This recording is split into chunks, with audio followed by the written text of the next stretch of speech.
Donald Trump says, Keir Starmer, well, he's a bit more liberal than me, but he's a good guy, as it were. Now, I was National Security Advisor during Trump's first term, and there were probably more policy differences between the United Kingdom and the United States in that first term than in my 40 years in public service. And that was a slightly chaotic Trump presidency and a conservative government. We've now got a more sort of vigorous, committed Trump presidency and a Labour government. So I'm not saying I think the next 4 years, the 3.5 years are going to be extremely bumpy, and there are going to be some big policy differences between the two countries that are going to have to be navigated.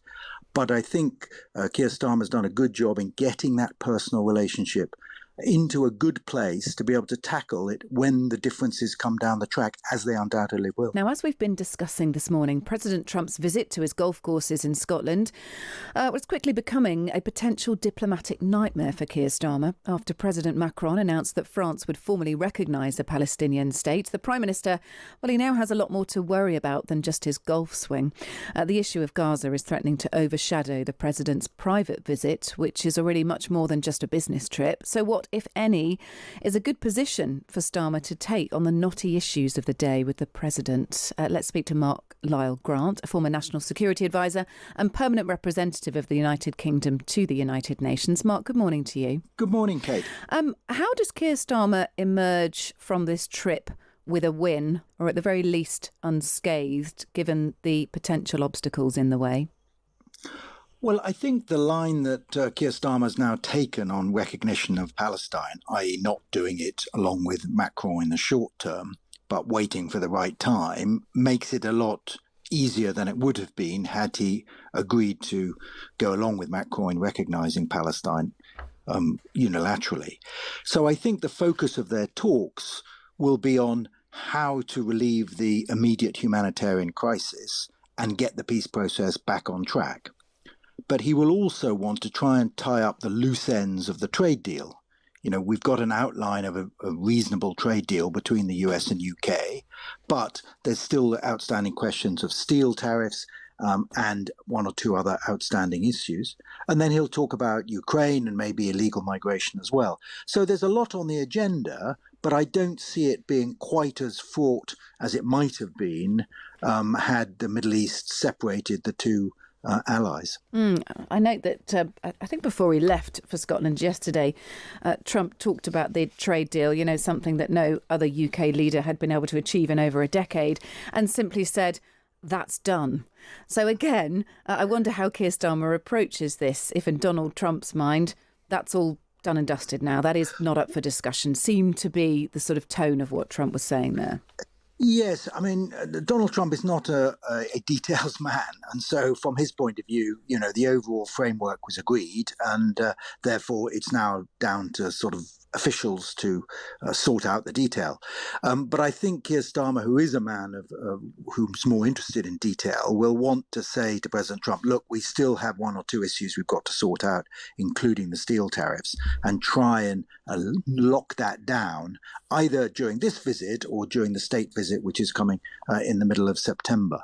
Starmer will also have to negotiate small talk as well. I don't think he'll be out on the course with Donald Trump, certainly not playing golf, because I don't think Starmer plays golf, and nothing has been announced to that effect. But they might take a walk together around the grounds. And the thing is, Keir Starmer is, I understand on fairly good authority, not brilliant at small talk.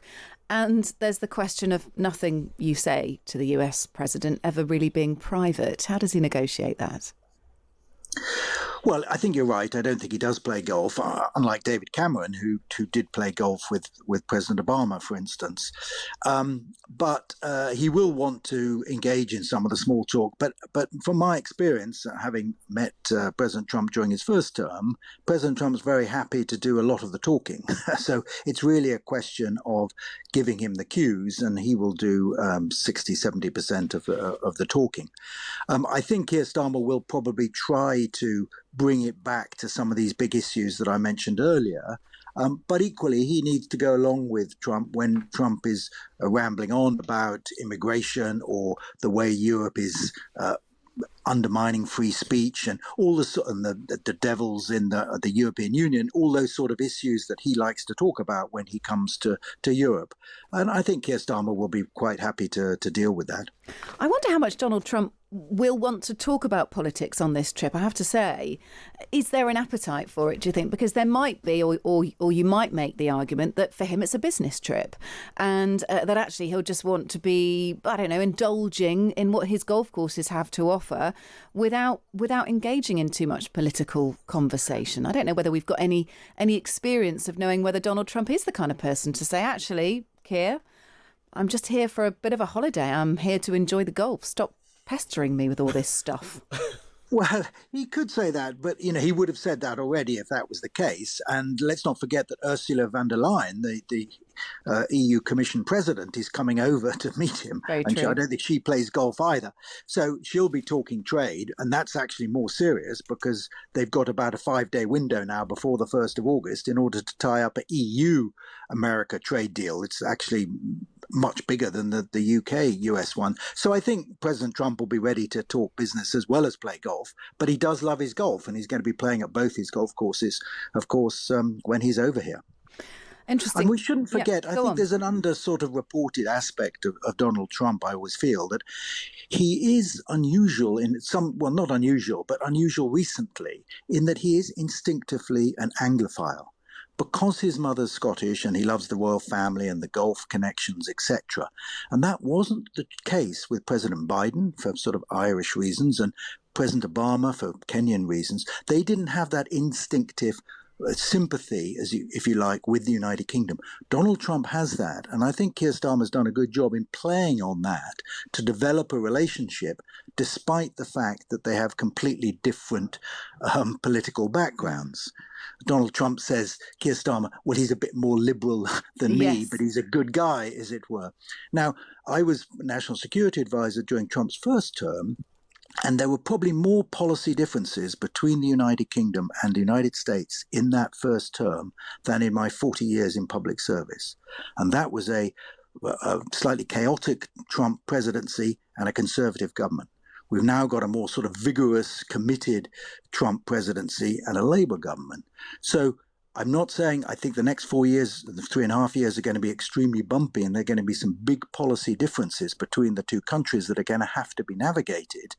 But I think Keir Starmer's done a good job in getting that personal relationship into a good place to be able to tackle it when the differences come down the track, as they undoubtedly will. Really interesting. Look, thanks for speaking to us. Really appreciate it. Mark Lyall Grant, former National Security Advisor and Permanent Representative of the United Kingdom to the United Nations.